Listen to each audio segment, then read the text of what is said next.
I have so many books that I want to read in June, but I have to only prioritize 10. If I prioritize all of the books that I want to read and I don't finish them, I think my head might pop off. So these are the 10 books that I want to read in June, starting with Faye Bound. I had no idea that this book was sapphic, but I am doing a buddy read with this, so I cannot wait to go ahead and jump into this and pick this up and enjoy it. The next book on the June TBR is Mistborn or The Final Empire. I have the books. You can see them.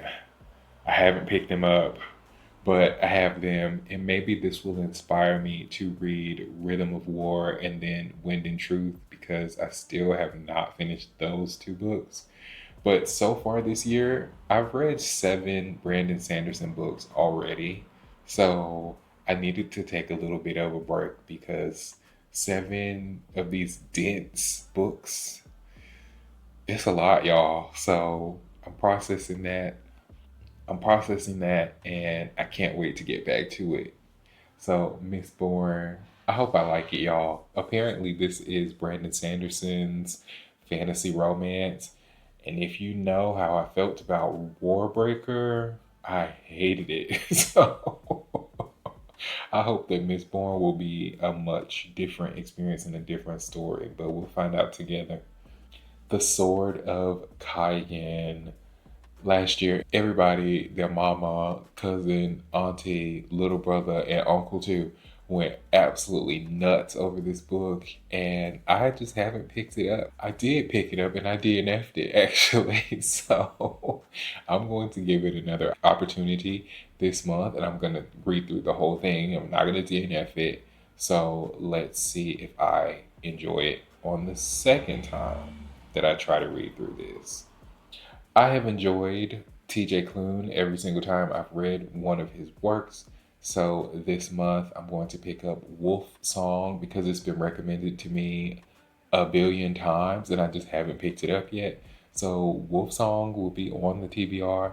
I've not rated any of the TJ Klune books lower than 5 stars as of yet. So hopefully this will continue and I'll enjoy another TJ Klune book.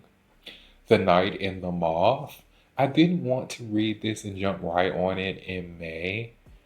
I like Rachel Gillick, but I'm not a super fan of Rachel Gillick. But from some of the reviews that I've seen so far, the spoiler free ones, everybody's really enjoying this. But I also feel like a lot of people enjoyed the first duology. The name is escaping me right now.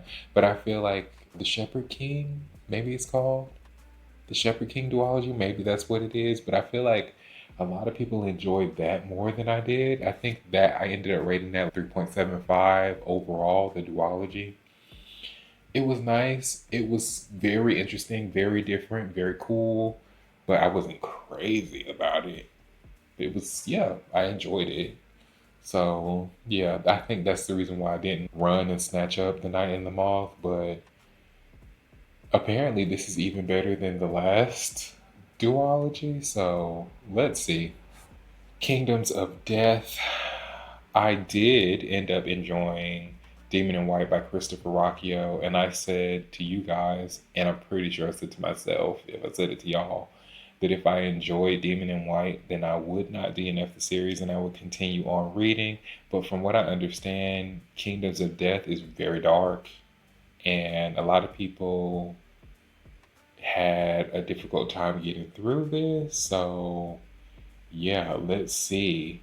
I'm a little bit scared because I already had a difficult time with the first 2 books. So, if this is just, ugh.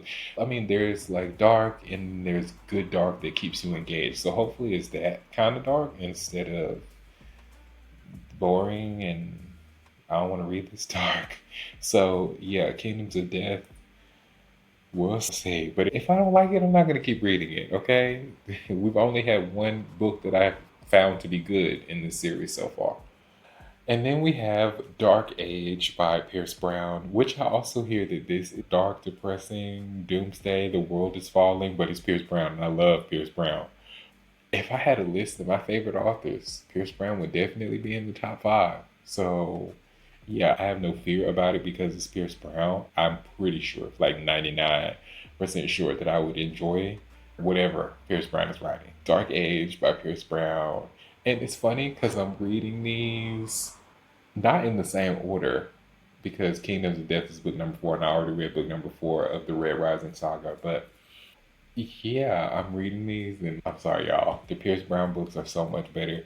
And first of all, the Pierce Brown books are actually sci-fi. Christopher Rocchio, what he's writing is fantasy, especially after the ending of book one. It's not even sci-fi anymore. But sticking with fantasy, I am going to pick up The First Law by Joe Abercrombie because I do like grimdark.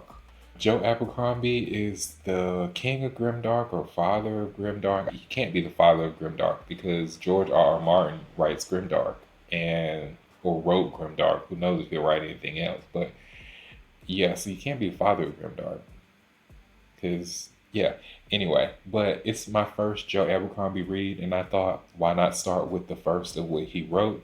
Because everybody's reading The Devils, and I want to get into it. I could. The barrier of entry for that is low because it's something totally new, but I want to read his original stuff that has made people go crazy about his work, and hopefully I enjoy it.